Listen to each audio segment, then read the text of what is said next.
सुखदेव, अरे सुमित्रा, क्या कर रही हो? आज तो रविवार है, तुम सुबह सुबह क्यों उड़ गई भाई? अरे, आज तो उमा और धीरज की छुट्टी है और बंटी भी आज स्कूल नहीं जा रहा।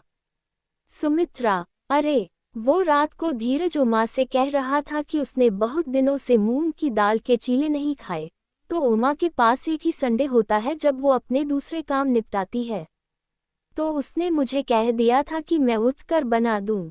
मैंने रात को दाल भिगो दी थी, तो सोचा उनके उठने से पहले पीस लूंगी, फिर नाश्ते में चीला बना दूंगी। बंटी ने हलवा खाने की फरमाइश की थी तो उसके लिए नाश्ते में हलवा बना रही थी। सुखदेव, वो तो सही है सुमित्रा, पर तुम अपनी सेहत का भी तो ध्यान रखा करो। सुबह सुबह उठकर काम में लग जाती हो। सुमित्रा, कोई बात नहीं जी, बच्चों की खुशियों में ही मैं अपनी खुशियां ढूंढ लेती हूँ। और फिर तुम तो जानते ही हो, मुझे घर का काम करने की आदत है। अच्छा तुम बैठो, मैं तुम्हारे लिए अदरक वाली चाय बनाकर लाती हूँ। एक संपूर्ण गृहिणी, एक अच्छी पत्नी, अच्छी माँ, अच्छी दादी और एक बहुत अच्छी सास, सभी रूप सुमित्रा में दिखाई देते थे। सबकी इच्छाओं का ख्याल रखना, सारा दिन अपने से ज्यादा दूसरों के बारे में सोचना, यही सुमित्रा की आदत थी। उमा की शादी को 9 साल बीत चुके थे। बंटी अब 8 साल का था। शुरू से ही बंटी अपनी मम्मी से ज्यादा अपनी दादी के साथ रहा। क्योंकि उमा शुरू से ही एक वर्किंग वुमन थी, इसलिए सुमित्रा ने ही घर को संभाला हुआ था। सुमित्रा की वजह से उमा अपनी सारी जिम्मेदारियों से बची हुई थी। धीरज, उमा, मैं कल से वेट मशीन ढूंढ रहा हूँ, मुझे कहीं दिखाई नहीं दे रही। उमा, धीरज, मैं इस वक्त अपनी एक्सरसाइज कर रही हूँ। तुम जानते हो, मुझे संडे मिलता है जब मैं अपने लिए थोड़ा बहुत सोच पाती हूँ। बाकी दिन मेरे ऊपर ऑफिस का स्ट्रेस होता है, इसलिए अपनी चीजें प्लीज तुम खुद ढूंढ लिया करो। सुमित्रा, धीरज बेटा, तुम्हारी वेट मशीन वहाँ पलंग के नीचे रखी हुई है। शांति जब झाड़ू लगाने आई थी, तभी मैंने कहा था कि आगे रख दे, ताकि तुम्हें दिखाई दे जाए।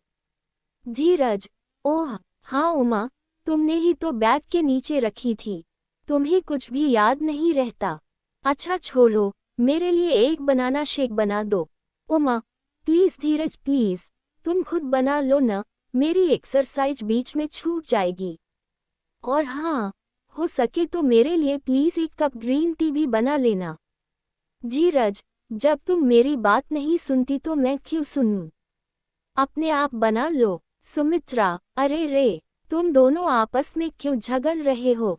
सुमित्रा, धीरज बेटा, मैंने तुम्हारा बनाना शेक पहले ही बना दिया था।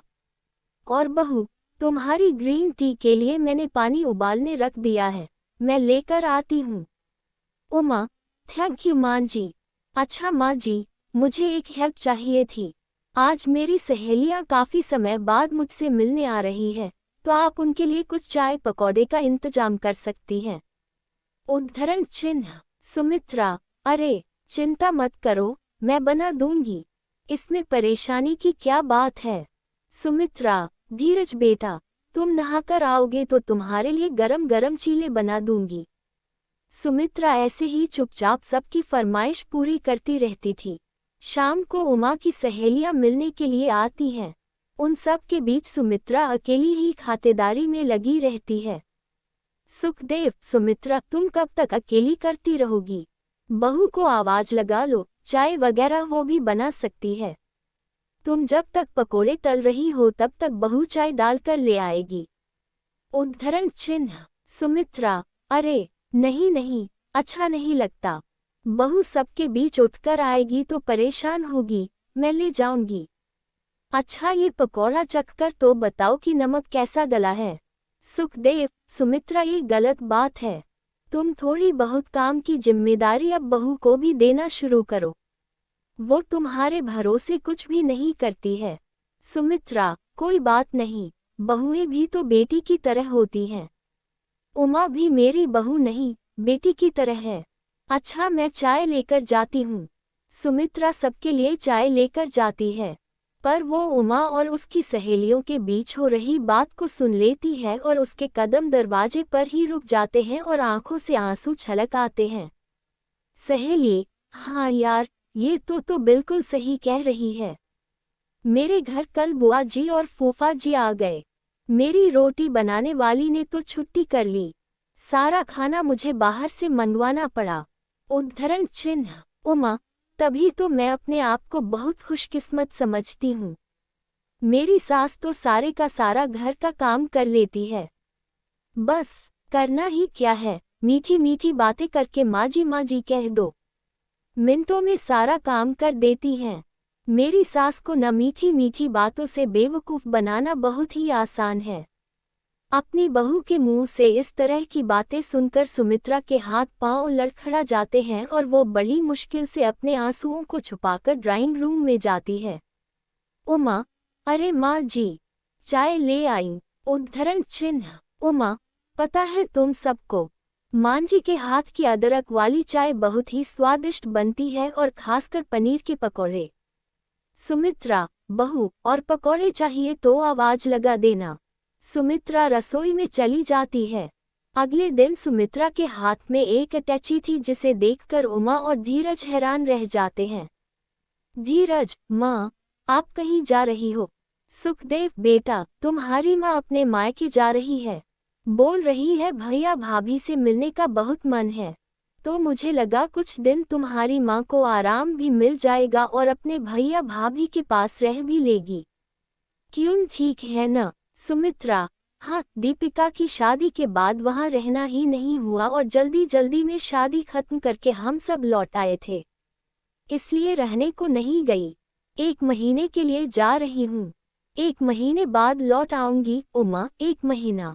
उमा तपाक से बोली। सबकी नजरें उसी की तरफ थी, मानो 1 महीना सुनकर भूचाल आ गया हो। सुमित्रा, क्यों? 1 महीना कम है तो कोई बात नहीं, 2 महीने रुक आऊंगी। भैया भाभी तो कहते हैं कि वहां जाऊं तो 3-4 महीने रहकर आऊं। और वैसे भी धीरज की शादी के बाद यहाँ पर मेरा कोई इतना काम नहीं। चलो अब मैं चलती हूँ, बस का टाइम हो रहा है। सुमित्रा, बहू, सबका ख्याल रखना। ये रोजाना के कामों की लिस्ट मैंने बना दी है, इससे तुम्हें आसानी हो जाएगी। सुखदेव, चलो सुमित्रा, मैं तुम्हें बस में बैठा आता हूँ। अपनी सास के अचानक मायके चले जाने से उमा परेशान हो जाती है।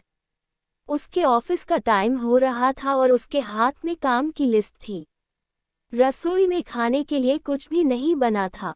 उमा, माँ जी, अचानक मायके चली गई। मैं सब काम कैसे करूँगी? राशन लाना है, प्रेस वाली से कपड़े लेने हैं, रोजाना का दूध सुबह 6 बजे उठकर लाना है और इतने सारे काम, सब कैसे होगा? बंटी, मम्मी, मेरा लंच। मुझे आज लंच में येलो कलर का पुलाव लेकर जाना था। मम्मी, दादी कहाँ है? दादी, वो तो मेरे रेडी होने से पहले ही मेरे स्कूल का लंच तैयार कर देती हैं। उमा, माँ के बिना मैं क्या करूँगी? उनके बिना तो ये घर ही नहीं है। मुझे कुछ समझ नहीं आ रहा, मैं माँ जी के बिना सब कुछ कैसे संभालूंगी? अचानक उमा बहुत तेज रोने लगती है। धीरज उसे चुप कराता है, पर उमा और जोर से रोने लगी। तभी दरवाजे की घंटी बजती है। धीरज, उमा, चुप हो जाओ, लगता है पापा माँ को बस में बैठाकर आ गए। रुको, मैं दरवाजा खोलता हूँ। धीरज जैसे ही दरवाजा खोलता है, वो चौंक जाता है। धीरज, माँ, आप तो मामा जी के घर गई थी। सुखदेव, बस में बैठ भी गई थी तुम्हारी माँ, फिर मेरे से बोली कि ऐसे अचानक से चली गई तो बहू सब कुछ संभाल नहीं पाएगी। बहू को ऑफिस जाना होता है, वो अकेले अचानक से इतना सब कुछ कैसे करेगी? इसी चिंता में वापस लौट आई कि फिर कभी चली जाएगी। उमा अपने आंसुओं को पोंछकर झट से अपनी सास के गले लग जाती है। उमा, माँ जी, आपके बिना मैं बिल्कुल अधूरी हूँ। आप घर की नींव हो। माँ जी, आपके बिना हम कमजोर हैं। मुझे आपकी बहुत जरूरत है माँ जी। सुमित्रा, अच्छा, ठीक है, मैं अभी आई हूँ। मुझे पता है मेरे बिना तू कुछ नहीं कर पाएगी। चलो अब आगे से हटो, जल्दी से बंटी बेटा के लिए पीले चावल बना देती हूँ। बंटी, दादी, मुझे आज स्कूल नहीं जाना। मुझे आपके साथ खेलना है। धीरज, ठीक है, थिएटर में एक नई मूवी लगी है। आज हम सब मिलकर वो देखने चलेंगे। क्यों पापा? सुखदेव, इस घर की हेड तुम्हारी माँ है। जैसा वो कहेगी वैसे ही मैं करूँगा भैया। हाँ। उमा, माँ जी, आज मैं भी ऑफिस नहीं जा रही। मैं भी छुट्टी ले रही हूँ और धीरज आज तुम भी छुट्टी ले लो। सुमित्रा, अरे, तुम सब अपने अपने काम पर जाओ। काम वाली आने वाली है। अगर हम सब मूवी देखने चले गए तो घर के काम रह जाएंगे। पिक्चर देखने हम इतवार को चलेंगे। चलो मैं बंटी और तुम सब के लिए नाश्ता तैयार कर देती हूँ। उमा, माँ जी, चलिए मैं भी आपकी रसोई में मदद करती हूँ। उमा अपनी सास की अहमियत समझ चुकी थी। उसे एहसास हो चुका था कि परिवार में बड़े बूढ़ों का साथ होना बहुत जरूरी है, पर साथ ही उनका मान सम्मान बनाए रखना छोटों की जिम्मेदारी होती है।